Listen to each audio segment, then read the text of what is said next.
नारद जी कहते हैं, कुंती नंदन, भगवान वासुदेव की स्थापना के पश्चात मैंने पुनः मनुष्यों पर कृपा करने की इच्छा से प्रत्यक्ष देवता भगवान सूर्य को इस तीर्थ में लाने का विचार किया। भगवान सूर्य समस्त प्राणियों के उद्गम स्थान है।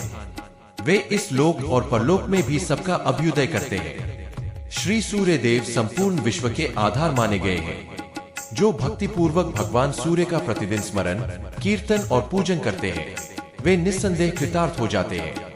जिसने इस संसार में जन्म लेकर सहस्रों किरणों वाले देवेश्वर भगवान सूर्य का पूजन नहीं किया, उसने अपने आत्मा से ही द्रोह किया है। जो सदा भगवान सूर्य की भक्ति में तत्पर और सर्वदा उन्हीं में मन लगाए रहने वाले हैं,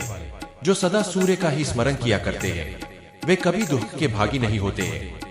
भगवान भास्कर की भक्ति दुर्लभ है, उनका पूजन दुर्लभ है, उनके लिए दान देने का सौभाग्य दुर्लभ है तथा उनकी प्रसन्नता के लिए होम करना तो और भी दुर्लभ है। जिसकी जिह्वा के अग्रभाग में नमस्कार आदि से युक्त रवि ये दो अक्षर विराजते हैं, उसका जीवन सफल है। इस प्रकार भगवान सूर्य के बड़े भारी महात्म्य का चिंतन करके मैंने पूरे 100 वर्ष तक भक्ति पूर्वक सूर्य देव की आराधना। मैं वायु पीकर रहता और सूर्य संबंधी वैदिक मंत्रों के विशुद्ध जप से भगवान सूर्य की स्तुति किया करता। तब अत्यंत तेज के कारण जिनकी ओर देखना बहुत कठिन है, उन भगवान सूर्य ने योग बल से दूसरी मूर्ति धारण करके आकाश में आकर मुझे प्रत्यक्ष दर्शन दिए। तब मैंने हाथ जोड़कर भगवान को नमस्कार किया और सामवेद के विविध मंत्रों द्वारा उनका स्तवन भी किए। इससे प्रसन्न होकर वर देने वाले भगवान सूर्य ने कहा, देवर्षि, तुमने दीर्घ काल तक तपस्या के द्वारा मेरी आराधना की है, अब कोई अभीष्ट वर मांगो। उनके ऐसा कहने पर मैं हाथ जोड़कर बोला, भगवान, यदि आप मुझ पर प्रसन्न हैं और मुझे वर देना उचित समझते हैं, तो आपकी जो कामरूपिणी कला है, पूर्व काल में राजा राजवर्धन ने जिसकी आराधना की थी, उसी कला के द्वारा आप सदा हमारी रक्षा करते रहे। तदनंतर भगवान सूर्य ने संतुष्ट होकर जब तथास्तु कह दिया, तब मैंने इस तीर्थ में भट्टादित्य के नाम से उनकी स्थापना की। मुझ भट्ट के द्वारा स्थापित होने के कारण भगवान सूर्य का उक्त नाम प्रसिद्ध हुआ। तत्पश्चात फूलों से भली भांति पूजा करने पर मूर्ति में भगवान सूर्य का आवेश हुआ। यह देख मेरा संपूर्ण अंग भक्ति रस के उद्रेक में डूब गया और मैंने संपूर्ण वेदों के रहस्यभूत 108 नामों द्वारा सूर्य देव का इस प्रकार स्तवन किया, भगवान सूर्य, आप एक सप्तसप्ती 7 घोड़ों से युक्त रथ पर विचरण करने वाले, 2 अचिंत्यात्मा जिनका स्वरूप चिंतन में नहीं आ सकता, 3 महाकारुणिकोत्तम अत्यंत करुणा करने वालों में सर्वश्रेष्ठ, 4 संजीवन सबको भली भांति जीवित रखने वाले, 5 जय विजयी, 6 जीवन दाता, 7 जीवनाथ जीवों के स्वामी और 8 जगतपति संसार के स्वामी हैं। आप 9 कालाश्रय काल के आधार, 10 कालकर्ता, 11 महायोगी, 12 महामती परम बुद्धिमान, 13 भूतांतःकरण समस्त भूतों के अंतरात्मा, 14 देव द्युतिमान, 15 कमलानंद नंदन कमलों का आनंद बढ़ाने वाले, 16 सहस्त्रपाद किरण रूपी सहस्त्रों चरणों से सुशोभित, 17 वरद वर देने वाले, 18 दिव्य मंडल मंडित, 19 धर्मप्रिय, 20 अर्चितात्मा पूजित स्वरूप वाले, 21 सविता संपूर्ण जगत के उत्पादक, 22 वायुवाहन प्रवह वायु के सहारे आकाश में विचरण करने वाले अथवा वायु के ऊपर स्थित, 23 आदित्य अदिति पुत्र, 24 अक्रोधन क्रोध रहित, 25 सूर्य, 26 रश्मिमाली किरण समूह से सुशोभित, 27 विभावसु विशेष रूप से प्रकाशित होने वाले, 28 दिनकृत अपने उद्देश्य से दिन प्रकट करने वाले, 29 दिन हरित स्वयं अस्त होकर दिन को हर लेने वाले, 30 मौनी मौन रहने वाले, 31 सुरत सुंदर रथ वाले,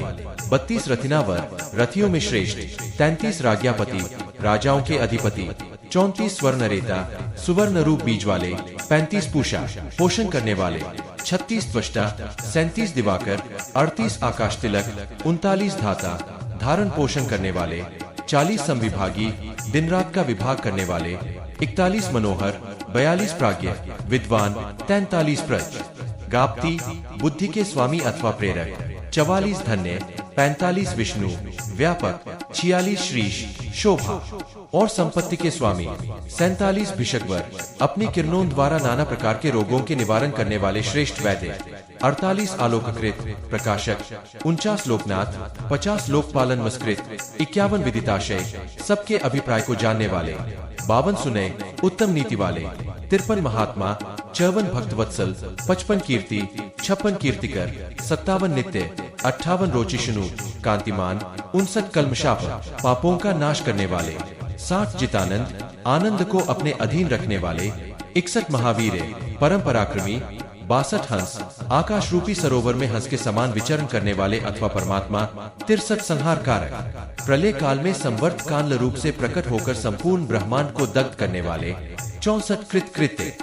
65 असंग अनासक्त, 66 बहुज्ञ, 67 वत्सापति, वाणी के अधिपति, 68 विश्व पूज्य, 69 मृत्युहारी, 70 घृणी, दयालु,